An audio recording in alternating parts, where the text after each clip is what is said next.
ধৈর্য ধারণ করো।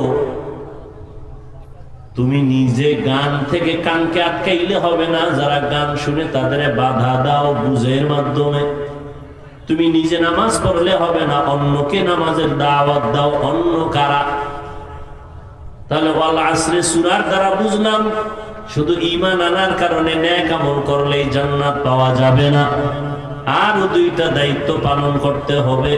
ঈমান আমলের দাওয়াত অন্যকে দিতে হবে, যারা ঈমান আমলের বিরুদ্ধে লাইনে চলবে তাদেরকে বাধা দিতে হবে। বক্তব্য শেষ, বাকি হাত দুইটা উঠাবো আর মোনাজাতটা দিব। আপনাদের আগ্রহের উপরে কথা চলবে, আমি বুঝতে পারবো যে আগ্রহ নাই, উঠা বসা করবেন, আস্তে হাত দুইটা উঠাই দেবেন। চিল্লাইলো আর হাত নিচে নামবে না। আর জীবনে কোন দিন দেখা হবে আর কথাও হবে না, দেখা না হওয়া পর্যন্ত। এজন্য নিজের ক্ষতিও করবেন না, বহু দূর থেকে আল্লাহর বান্দারা আসছে তাদেরও ক্ষতি করার অপচেষ্টা করবেন না কেউ। দীর্ঘ টাইম বসার অভ্যাস না থাকলে ভিতরে ঢুকলেন কেন? বাইরে দাঁড়াইতেন, বিড়ি টানতেন, ফাঁকে ফাঁকে চলে যেতেন, দেখতাম না, কিছু বলতাম না। ভিতরে ঢুকে ক্ষতি করেন কেন? ওয়াজ করা না মামার বাড়ির আবদার না। পৃথিবীতে যত কষ্টের কাজ আছে এর মধ্যে সব থেকে বেশি কষ্টের কাজ দীর্ঘ টাইম অনবরত কথা বলা, না মাটি কাটার চেয়েও কষ্ট। পৃথিবীতে এর থেকে কষ্টের কোনো কাজ নেই, কথা বলা। আর সেই কথা যদি হয় অনবরত, আর সেটা যদি হয় লেখা ছাড়া, মুখস্থ। প্রধানমন্ত্রী বক্তব্য দিবেন জাতির সামনে, রাষ্ট্রপতি বক্তব্য দিবেন 5 মিনিট। কি বক্তব্য দিবেন? টিম গঠন করা হয়, লিখে দাও। সুন্দরভাবে লেখার পরে তাদের হাতে দিলে ওটাকে আবার তারা রিপিট করে, বারবার দেখে। 5 মিনিটের বক্তব্য একটা ভুল শব্দ যেন বের না হয়। আর আমরা কুত্তার মতো দৌড়াই সারা দেশে 12 মাস। ফজর নাই, জোহর নাই, আসর নাই, রাত্র নাই, দিন নাই, খানা নাই, ঘুম নাই, কুত্তার মতো দৌড়াই। একটা মানুষ ঠিক মতো না ঘুমাইলে তার জিন্দেগির ব্যালেন্স ঠিক থাকে না। আর আমরা অনবরত আবার বয়ানও করি, অনবরত বয়ান লেখা নিয়ে আসি না যে আজকে এখানে কি বয়ান করব, কয়টা কথা কব, কোন কথার পরে কোন কথা বলবো, লেখা নাই। বলতেছি বলতেছি বলতেছি বলতেছি, একটা কথা ভুল বের হলে সবাই মনে কষ্ট পাবে। এরপরও সারা বছর প্রতিদিন এত চিল্লানের পরেও দুই একটা কথা ভুল বের হতে পারে, এটাই মানুষের পরিচয়। আর এই দুই একটা ভুলকে যারা পুঁজি করে আলেমদের পেছনে লাগে, এদের মতো অভিশপ্ত মানুষ জমিনে আর কেউ হতে পারে না।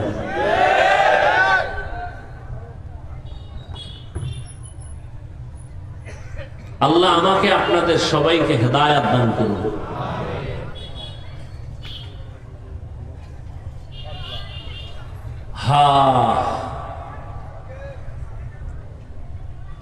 আল্লাহ পাক ওয়াল আসরে সূরার দ্বারা স্পষ্ট করে দিলেন ঈমান আর আমল করলেই জান্নাত পাওয়া যাবে না। অনেকে আছে নামাজও পড়ে, রোজাও রাখে, পর্দাও করে, হালাল ভাবে চলে, দাড়িও লম্বা, পাগড়িও মাথায়, মনে করছে জান্নাত রেডি। এত সোজা না। ইয়া আইয়ুহাল্লাযীনা আমানু কু আনফুসাকুম ওয়া আহলিকুম নারা ওয়াকুদুহান নাস ওয়াল হিজারা আলাইহা মালাইকাতুন গিলাদুন শিদাদুন লা ইয়াসুনাল্লাহা মা আমারাহুম ওয়া ইয়াফআলুনা মা ইউমারুন।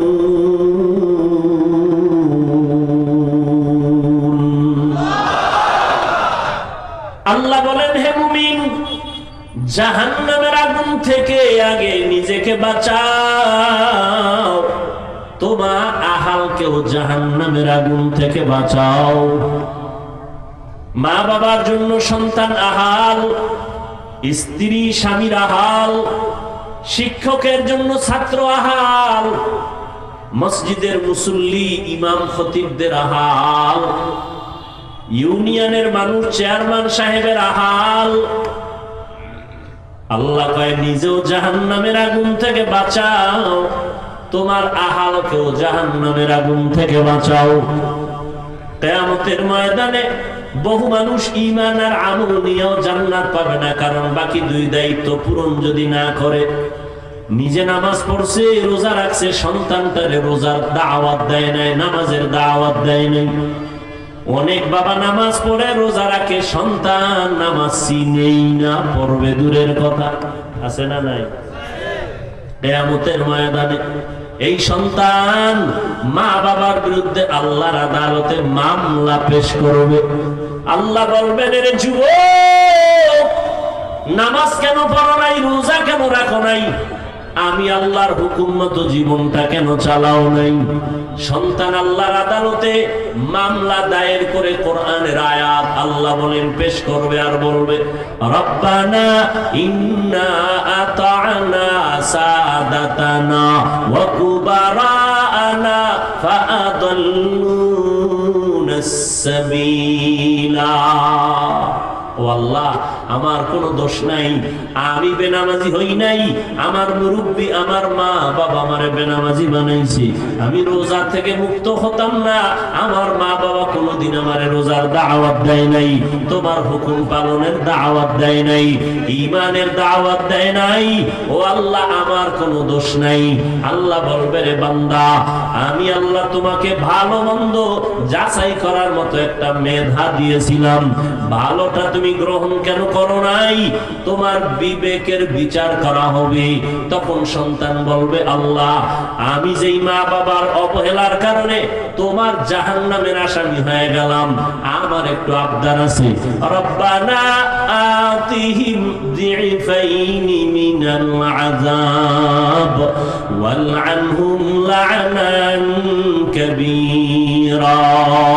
আমাকে যেই শাস্তি দিবা তার ডবল শাস্তি আমার মা বাবা মুরব্বীদের দিতে হবে। কোরআন শরীফের আয়াত, সূরা আহজাব 67 নম্বর আয়াত। এই জন্য ঈমান আছে, নেক আমল করেন, জান্নাত পাওয়া যাবে না। ওয়াল আসরে সূরায় বলে আরো দুইটা দায়িত্ব আছে। ঈমান আমলের দাওয়াত অন্যকে দিবেন। অন্য কারা? বলে প্রথম আপনার হলো আহাল, আহালকে দাওয়াত দিবেন, নিজেও নামাজ পড়বেন, সন্তানকে দাওয়াত দিবেন। কখন? সন্তানের যখন 7 বছর বয়স হবে তখন সন্তানের নামাজের দাওয়াত দিবেন। কয় বছর? আর বুড়া মানুষ, হাজি সাহেব, সন্তানের দাওয়াত নাই। কিও হাজি সাহেব, সন্তান নামাজ পড়েনি? না, বয়স হয় নাই, বিয়ে শাদী, একটা নাতিন আছে, নাতিন, এমন নামাজের বয়স হয় না। ইচ্ছা করে জাহান্নাম মাথায় নিয়ে কবরে যাইতেছেন। মুহাম্মদ রহমতের নবী বলেন, 7 বছরে সন্তানের দাওয়াত দাও নামাজের মুসাল্লায়। 10 বছর যখন হবে তখন তুমি একটু কঠোর অবস্থানে দাওয়াত দাও। নামাজ না পড়লে যদি একটু শাসনের প্রয়োজন হয় শাসন করো, তবে সাবধান, শাসন করতে গিয়া চেহারায় আঘাত করবা না। শাসন করতে গিয়া যেন শোষণ না হয়, জুলুম না হয়, চেহারায় যেন আঘাত না পড়ে। চেহারায় আঘাত করা হারাম। স্ত্রীকে স্বামী প্রয়োজন হলে শাসন করবে, চেহারায় আঘাত করা যাবে না, হারাম। ছাত্রকে শিক্ষক শাসন করবে, শোষণ না, প্রয়োজন হলে। কিন্তু খবরদার, চেহারায় আঘাত করা যাবে না, চেহারায় আঘাত করা হারাম। আর আমরা আঘাতটা শুরুতেই করি চেহারার উপরে, শুরুতেই চেহারার উপরে। না, আল্লাহ হারাম করে দিয়েছেন, কারণ চেহারাটা আল্লাহ খুব মোহব্বত করে বানাইছেন। দেখেন না, এত রৌদ্র, এত বৃষ্টি, এত শীত, হাত মোজা, পা মোজা, পুরো বডি পোশাক দিয়ে আটকানো, শরীরটা আটকানো, চেহারাটা খোলা, যত ধুলা চেহারায় লাগে, যত রৌদ্রের তাপ চেহারায়, যত ধুলাবালু চেহারায়, ঠান্ডার যত প্রখরতা চেহারায়। কিন্তু দেখছেন নি, হাত পা আটকায় দিলেন পোশাক দিয়া। গোসলখানায় গেলে দেখবেন পোশাকটা খুলে ফেলবেন, শরীরের মধ্যে যেই পরিমাণ ময়লা, সাবান না দিলে পরিচ্ছন্ন হয় না। আর যেই চেহারায় এত ধুলা বালু লাগলো, রোদের তাপ লাগলো, একটু সাবান লাগবে না, হালকা পানি দাও, চেহারা পুরো বডির থেকে আলাদা সুন্দর। কে বানাইছে? কাদের কুদরত দানি বরকামাল, আনতা রব্বি আনতা হাসবি যুল জালাল, তুহি কাদের জলিলুল্লাহ জাহাদার, বহর হালে তুহি মেরা নেগাহদার। 7 বছর বয়সে সন্তানের দাওয়াত দাও, 10 বছর যখন হবে তখন হালকা প্রহার করো, কঠোরতা অবলম্বন করো, কারণ সন্তান কিয়ামতের দিন মা বাবার বিরুদ্ধে আল্লাহর আদালতে মামলা দায়ের করবে। ও যুবক, কয়দিন আর বাহাদুরি করবা? আল্লাহ পাক রব্বুল আলামিন জমিনের মধ্যে পাঠাইছেন, সিরিয়াল কিন্তু দেন নাই কে কোন দিন মরে যাইবা। আল্লাহ পাক বলেন, ও দুনিয়ার মানুষ, আমি তোমার যৌবন কালটারে বড় দামি বানায় দিছি। যৌবন কালের খেদমত করো, চাকরি করো, এই চাকরিটাও সবাই গ্রহণ করে। যৌবন কালে যত কাজ করো সবার কাছে পছন্দ, আমি আল্লাহর কাছেও তোমার যৌবন কালের ইবাদত বড় পছন্দ। যৌবন কালের হিসাব আল্লাহ দিবেন কিয়ামতের দিন। যৌবনটা তুমি কোন কাজে ব্যয় করেছো? ও যুবক বাবারা, একটু আগেই কিন্তু বলেছি, রহমতের নবী 1500 বছর আগে বলেছেন, যুবকেরা আমি মুহাম্মদের উপকার করেছে, বুড়ারা বিরোধিতা করেছে। আজকে যুবক তুমি কি করো? কয়দিন আর বাহাদুরি করবা?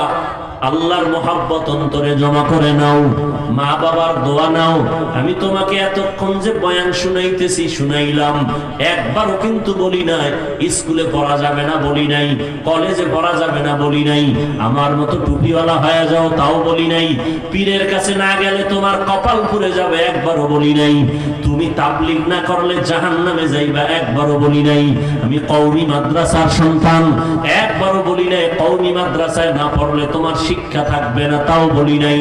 আমি তোমাকে কি বলতে চাই, একটা কথা, তুমি ইঞ্জিনিয়ারিং পড়ো, ধন্যবাদ, আলহামদুলিল্লাহ, স্কুলে পড়ো, বাধা নাই, কলেজে পড়ো, বাধা নাই, চাকরি করো, বাধা নাই, তুমি ডাক্তারি পড়ো, কোনো বাধা নাই। তোমার একজন ডাক্তার হও, আমি দোয়া করি, একজন ইঞ্জিনিয়ার হও, দোয়া করি। তুমি লেখাপড়া করে এসপি হও, ডিসি হও, এমপি হও, মন্ত্রী হও, তবে একটা দাবি, বেয়াদব হইও না। বেয়াদব আল্লাহর রহমত থেকে বঞ্চিত। তুমি ডাক্তারি পড়ো আর যাই পড়ো, মা বাবার সাথে যেন বেয়াদবি না হয়, শিক্ষকের সাথে যেন বেয়াদবি না হয়, মুরব্বীদের সাথে যেন কখনো বেয়াদবি না হয়। কারণ মুরব্বীরা যদি অন্তরে কষ্ট পায়, শিক্ষক যদি তোমার কথায় অন্তরে কষ্ট পায়, মা বাবায় যদি কষ্ট পায়, তুমি যত বড় শিক্ষা অর্জন করো, আল্লাহর কসম একবার, আল্লাহর কসম 2 বার, আল্লাহর কসম 3 বার, ওয়াল্লাহি বিল্লাহি তাল্লাহি, যদি তুমি মুরব্বীদের বরদোয়া নাও, মা বাবার বরদোয়া, জীবনে সম্মানের চেয়ারে তোমাকে আল্লাহ বসাবেন না। আর আল্লাহর কাছে গভীর রজনীতে যদি কান্না করে বলো, হে মালিক আমাকে তুমি মাফ করে দাও, আল্লাহর কসম তোর কপালে ক্ষমাও আসবে না, কারণ মা বাবায় যদি ক্ষমা না দেয় আল্লাহ ক্ষমা দিবেন না, কারণ এটা বান্দার হক, বান্দার হক আমার আল্লাহ ক্ষমা দিবেন না বান্দা যদি না দেয়। শিক্ষকের সাথে যদি বেয়াদবি করো, শিক্ষক যদি ক্ষমা না দেয় আল্লাহ ক্ষমা দিবেন না। মুরব্বীদের সাথে যদি বেয়াদবি করো, মুরব্বী ক্ষমা না দেওয়া পর্যন্ত আল্লাহ ক্ষমা দিবেন না। আজকে মাস্তানি ভাব যতই দেখাও না কেন, গাড়ির চাকার তলে পড়িয়ে গেলে তোর মাস্তানি শেষ হয়ে যাবে। ও যুবক বাবারা, আমাদের পরিচয় কে তাবলীগ, কে চরমনাই, কে পীরের মুরিদ, কে স্কুলে পড়ে, কে মাদ্রাসায় পড়ে, এটা না। আমাদের পরিচয় ভালো করে শুনো, তোমার আল্লাহ আমার আল্লাহ 2 নাকি 1? তোমার আমার নবী, তোমার আমার কোরআন, তোমার আমার ধর্ম, তোমার আমার কাবা, তোমার আমার দুনিয়াতে আসার সিস্টেম, নাকি তোমরা লঙ্গি পরে আসছো? আসার সিস্টেম এক, যেদিন বিদায় হবে সেদিনের কাফন হবে কয়টা? 3টা। আমি বক্তার জন্য একটা বেশি, এমপি সাহেবের জন্য একটা বেশি, রিক্সার ড্রাইভার গরিব তার একটা কম। এমপির জন্য 3টা সাদা কাফন, গরিব যদি মরে যায় তার জন্য 3 এমপি সাহেবের সম্মানে একটা কাফন বাড়ানো হবে না, রিক্সা ড্রাইভার গরিব হওয়ার কারণে একটা কাফন কমানো হবে না, কালার হবে আলাদা। কি হবে? কালারও কিন্তু এক। ওই কাফনের উপরে লেখা থাকবে এটা পীর সাহেবের লাশ, কোটিপতির লাশ। কাফনের ভেতরে গেলে সব এক হয়ে যাবে, কে ধনী কে গরিব, কে আলেম কে মূর্খ, কে ইমাম কে মুক্তাদি, কে ডাক্তার কে রোগী, সব একাকার হয়ে যাবে। তাহলে কাফনের কালারও এক, কবরের সাইজ হবে আলাদা, তাও এক। কবরের ভেতরে মাটি দিয়া সব যখন চলে যাবে, প্রশ্ন করা হবে সবার বেলায় তিনটা, তাও এক। হুজুরগো প্রশ্ন আলাদা, তাবলীগওয়ালাদেরটা আলাদা, সবার বেলায় এক। আমাকেও যেই প্রশ্ন, আপনাদেরও একই প্রশ্ন। রবের পরিচয় দাও, ধর্মের পরিচয় দাও, রাহমাতুল লিল আলামিনের পরিচয় দাও। তিনটা প্রশ্ন আমাকেও করা হবে, আপনাদেরও করা হবে। ও যুবক, ও বৃদ্ধ বাবাজি, পর্দার আড়ালের আম্মা জান, দুনিয়াতে আপনি আমি যে লাইনেই থাকি না কেন, আপনার আমার আল্লাহ এক, নবী এক, কোরআন এক, ধর্ম এক, কালেমা, কাবা সব এক। কিন্তু দুঃখ,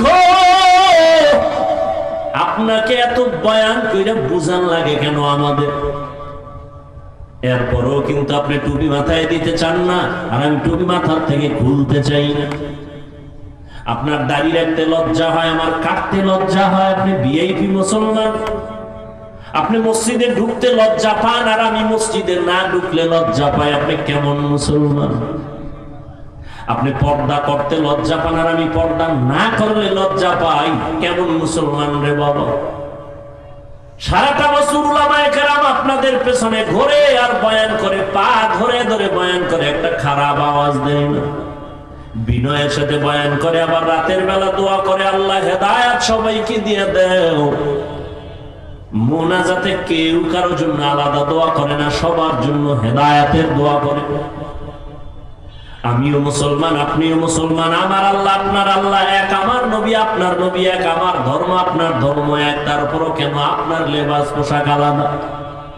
আপনি কেন নামাজ পড়েন না? আপনি কেন পর্দা করেন না? আপনি কেন হালাল ভাবে চলেন না? তাহলে বলেন, আসলে কি কোরআনটা একটু মিথ্যা? শুরুতেই তো বলেছিলাম ধরায় দেন, এখন আমি দাড়ি কেটে ফেলবো, নামাজ বাদ দিব, নাচ গান করবো, প্যান্ট শার্ট পরে যাও। কিন্তু পারবেন না, কেউ পারেও নাই। তাহলে একটু অন্তরকে জিজ্ঞাসা করেন, আপনার আসলে সমস্যাটা কোথায়? আপনি স্বীকারও করলেন কোরআন সত্য, হাদিস সত্য, আপনার আমার ধর্ম এক, আল্লাহ এক, নবী এক, কাবা এক, কোরআন এক, কালেমা এক, সব আপনি স্বীকার করার পরে কেন নামাজ পড়বেন না? বলেন বলেন, আপনি কেন নামাজ পড়বেন না? কারণটা কি? কেন আপনি পর্দা রক্ষা করে চলবেন না? কারণটা কি? তাহলে আমরা কি ভুলের মধ্যে আছি? তাও বলেন যে হ্যাঁ, আমরা নামাজ পড়ে ভুলের মধ্যে আছি। কই না তো, আল্লাহর রহমত, আল্লাহ সম্মানও কম দেয় নাই। এমপি সাহেব দেখলে সালাম দেয়, হুজুর দোয়া করবেন। মন্ত্রী মহোদয় দেখলে সালাম দেয় আর কয় হুজুর দোয়া করবেন। চেয়ারম্যান সাহেবের চেয়ারের মেয়াদ আছে, এমপি সাহেবের চেয়ারের মেয়াদ আছে, কোরআন ওয়ালার চেয়ারের কোনো মেয়াদ নাই। সম্মান কে দিয়েছেন? আল্লাহ তাআলা দান করেছেন। এইবার আপনাদের অন্তরে একটু প্রশ্ন আসতে পারে, হাফিজ ভাই কথাগুলো সুন্দরই শুনলাম, কিন্তু আপনাদের মতো কি হওয়া সম্ভব? আমি আপনাকে ডাইরেক্ট বলে দিলাম, আমার মতো আমাদের মতো হওয়া আপনার লাগবে না। আমি একটু আগেও কিন্তু বলেছি, স্কুলে পড়ো, কলেজে পড়ো, চাকরি করো, ব্যবসা করো। তোমাকে বলি না মাদ্রাসায় আসো, তাবলীগে যাও, একবারও বলি না ওখানেই থাকো, চাকরি করো, ব্যবসা করো। তুমি স্কুলে পড়ো, বাধা নেই। ওখানে থাইকা তুমি শুধু আল্লাহর মহব্বত নিয়ে চলো, জবানকে কন্ট্রোল করো, 5 বেলার নামাজ পড়ো, মা বাবার দোয়া নিয়ে চলো, উস্তাদ শিক্ষকের দোয়া নিয়ে চলো, বেয়াদবি করবা না। তোমার মতো বহু যুবক জীবনে মাদ্রাসায় পড়ে নাই, র্যাব, আর্মি, পুলিশ, বিডিআর এর চাকরি করে 5 বেলার নামাজ পড়ে নাই। সত্য কথা বলে, সে যদি পারে তুমি কেন পারবা না রে যুবক বাবা? তোমার মতো যুবক রাস্তায় গাড়ি চালায়, আজান হয়ে গেল, নামাজের মধ্যে দাঁড়ায় গেছে, গাড়ি বন্ধ করে দিয়েছে, তুমি কেন পারবা না? ও পাবনার যুবক, তোমার মতো সন্তান নদীর মধ্যে মাছ ধরিয়াও নামাজ ছাড়ে না, বলো বাবা তুমি কেন নামাজ পড়তে পারবা না? তোমার মতো ছাত্র স্কুল কলেজে পড়ে নামাজ বাদ দেয় না, নাই? বলো বাবা তুমি কেন নামাজ পড়তে পারো না? তোমার মতো সন্তান ময়দানে কৃষি কাজ করে নামাজ ছাড়ে না, তুমি কেন পারবা না? আল্লাহর কোরআনটা মিথ্যা মনে করিও না। ও যুবক, আমিও তো টুপি মাথায় দেই, তুমি তো যুক্তি দিয়া বৈশা রইছো, টুপি দিলে মাথা গরম হয়ে যায়। কই, আমরা টুপি মাথায় দিয়ে তো গরম মেজাজ কইরা কোনো কোরআনের উল্টা কথা বলি নাই। টুপি মাথায় দিলে মাথা গরম হয়, তুমি বুঝছো আমি বুঝি নাই। ব্যাপারটা এমন না, পাগল হই নাই। পাগল হইলে তুমি হইতে পারো, আমরা কোরআনওয়ালারা পাগল হতে পারি না। লম্বা জামাটা পরছি, তোমার শরীর গরম লাগে, আমার কাছে কি গরম লাগে না বাবা? তুমি যাও কুষ্টিয়া জেলা সদরে, যাও পাবনা জেলা সদরে কোর্টে গিয়া দেখো 40 ডিগ্রি সেলসিয়াস গরম চলতেছে, আরো বেশিও যদি চলে। ওকিল ব্যারিস্টার ওই আবা কাবা কোট আর মুজা শু পড়তে একবারও ভুল করে না। তখন তাদের গরম কই গেল? কয় না না, এটা আমাদের অভ্যাসে পরিণত করছি না, আমাদের জীবনের একটা সম্মানের চাওয়া পাওয়া, এটা আমাদের পাতেও চাকরি। তুমি যদি আসলে আমার নবীর মোহাব্বত নিয়ে চলতা, তাহলে তোমার মধ্যে এই অনুভূতিটা আসতো যে আমি মরিয়া গেল রসুলের আদর্শের বাইরে যাব না।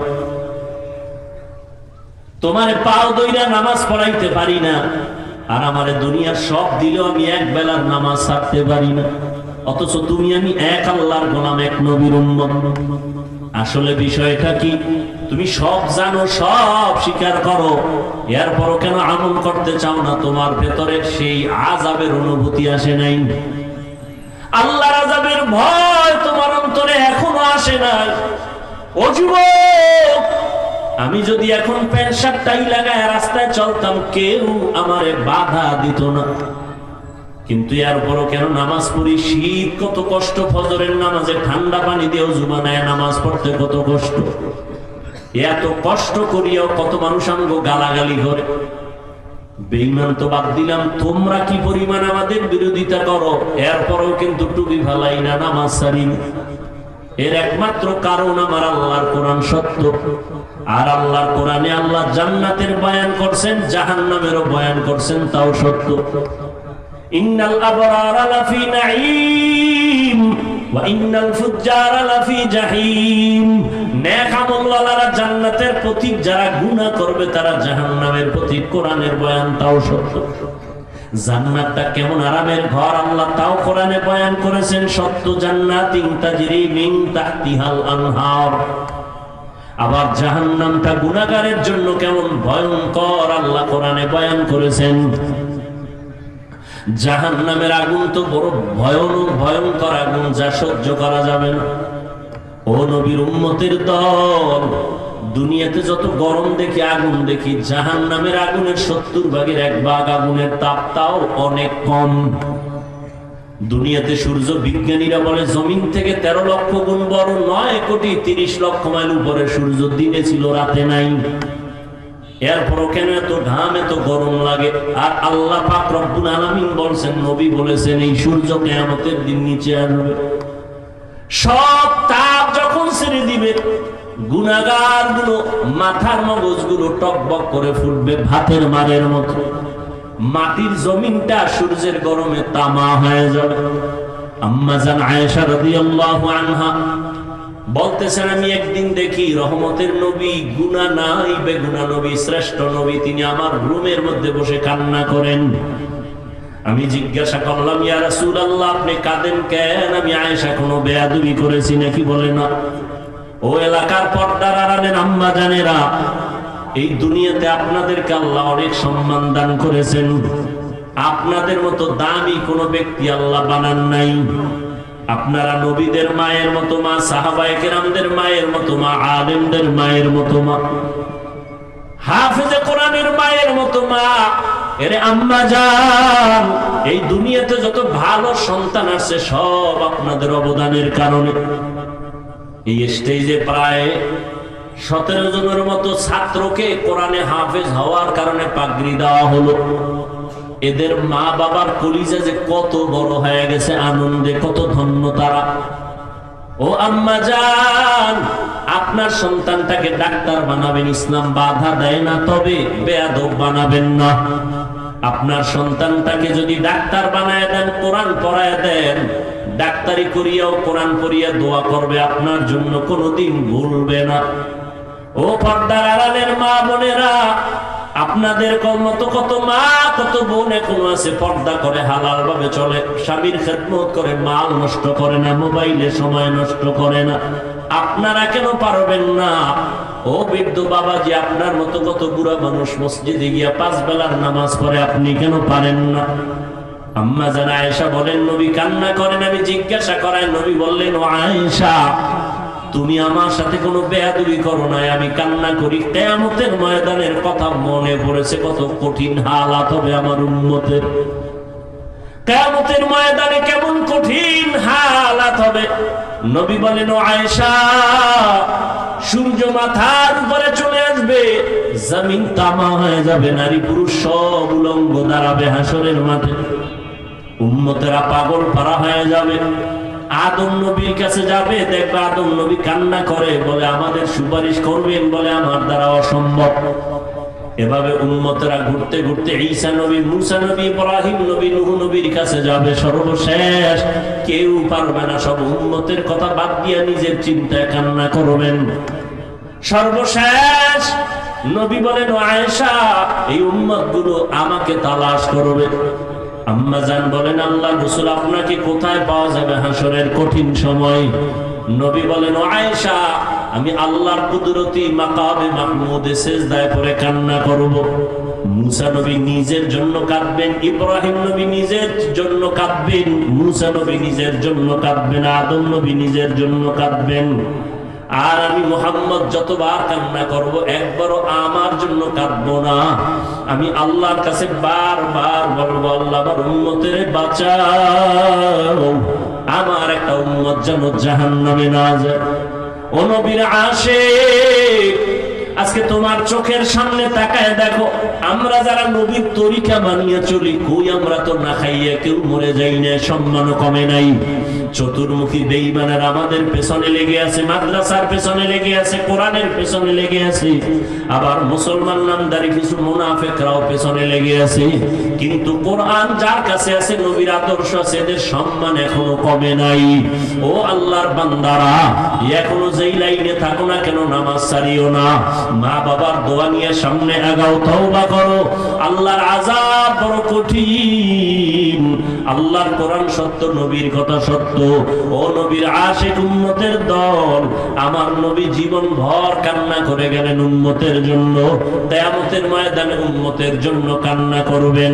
আল্লাহ নবীর কান্না দেখে বলবেন, নবী আপনি কাঁদবেন না, মাথা উঠান। আল্লাহ পাক বলবেন, নবী আপনি চান কি? আল্লাহর নবী বলবেন, আমার একটা উম্মত যেন জাহান্নামে না যায়। আল্লাহ বলবেন, আপনি বেছে বেছে উম্মতগুলো ধরে ধরে জান্নাতের দিকে নিয়ে যান। আম্মা জান আয়েশা বলেন, কোটি কোটি কোটি মানুষের মধ্যে আপনার উম্মতকে চিনবেন কি করে? আল্লাহর নবী বলেন, আয়েশা, আমার উম্মত যারা 5 ওয়াক্ত নামাজ 5 বার ওযু বানাইয়া আদায় করবে দুনিয়ায়, কিয়ামতের দিন তাদের ওযুর অংশগুলো নূরের আলোতে ঝলমল করতে থাকবে, আর আমি তা ধরে ধরে আমি জান্নাতের পথে নিয়ে যাব। এরে নবীর উম্মতের দল, দুনিয়াতে কম অপরাধ তো করো নাই রে যুবক। মনের জাল মিটাইয়া বেপরদায় কম চলো না, এখন একটু ফিরিয়া আয়, তওবা কর। জীবনে কত নামাজ ছাড়ছো, আর কত ছাড়বি? আজরাইলের ধরা থেকে পালানো যাবে না।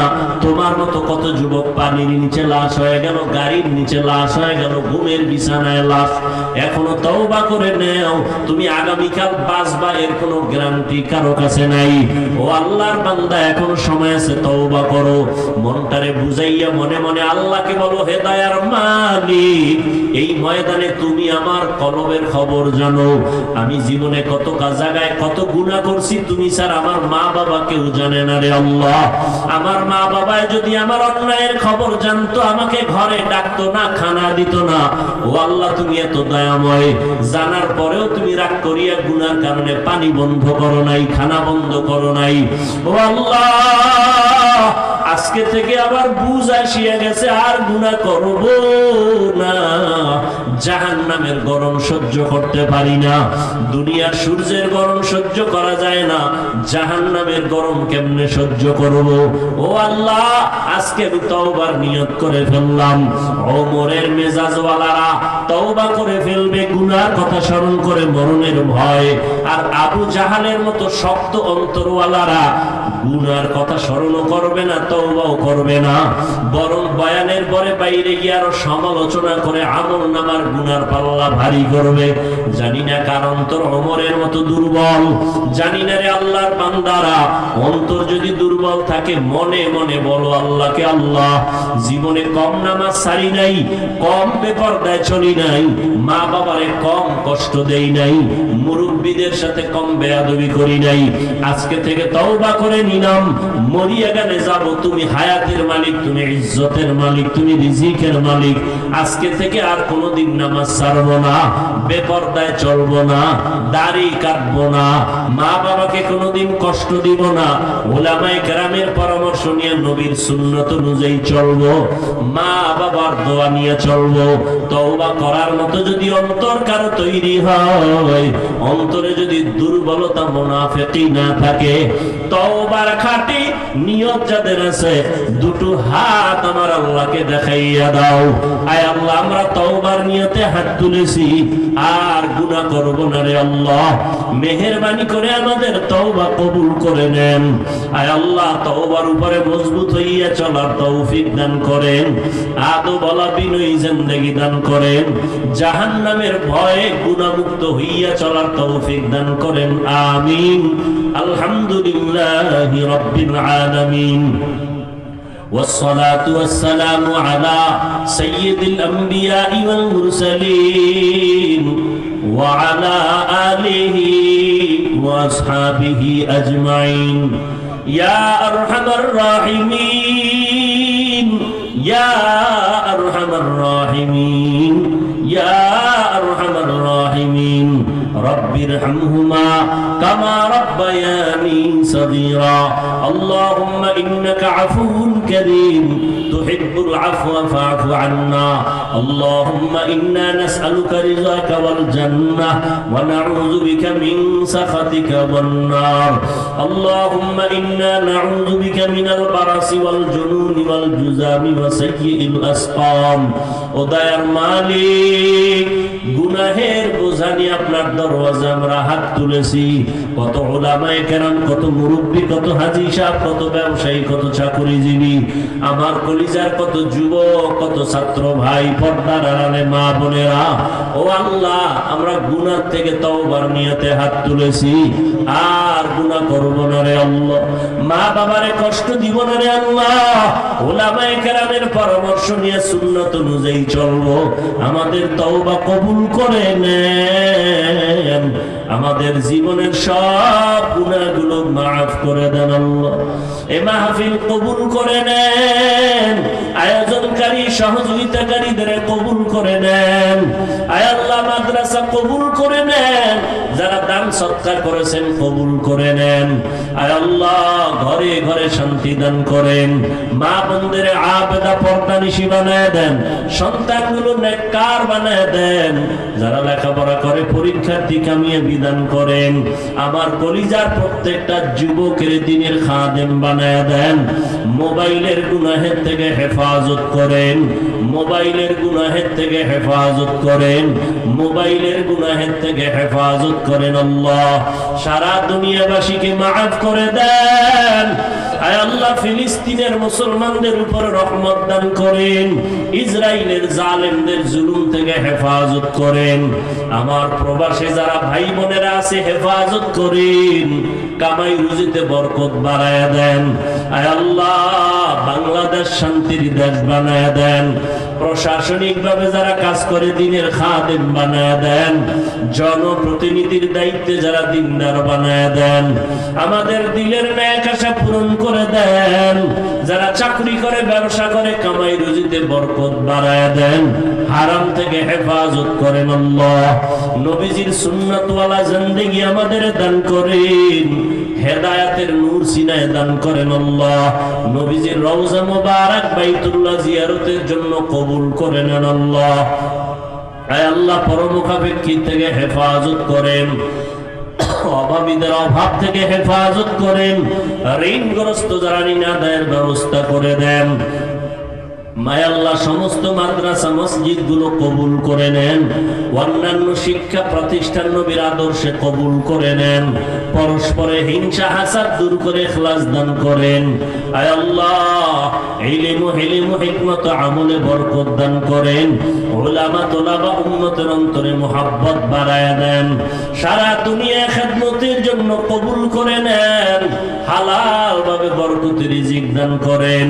ও দয়ার মালিক, আমাদের দিলের নেক আশাগুলো পূরণ করে দেন।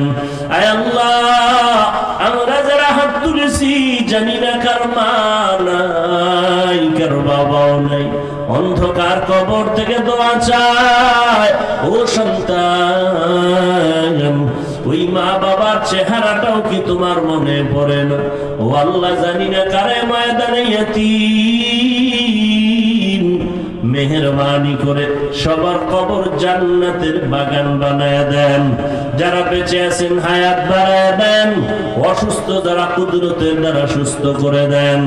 আয় আল্লাহ, সবার সাথে মুহাব্বত বাড়ায়া দেন। অভাবীদের অভাব দূর করে দেন। যাদের চাকরি বিবাহের সমস্যা কুদরতের দ্বারা সমাধানের ব্যবস্থা করে দেন। চলার পথে ইজ্জতের সাথে হেফাজত করেন।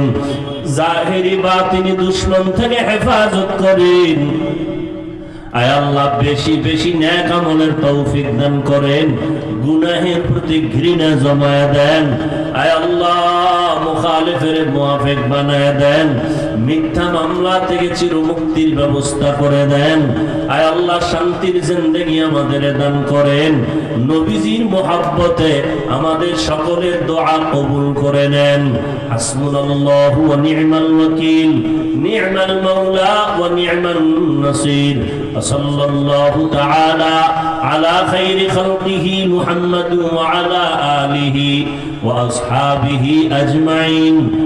আমিন আমিন আমিন বিরহমাতিকা ইয়া আরহামার রাহিমিন।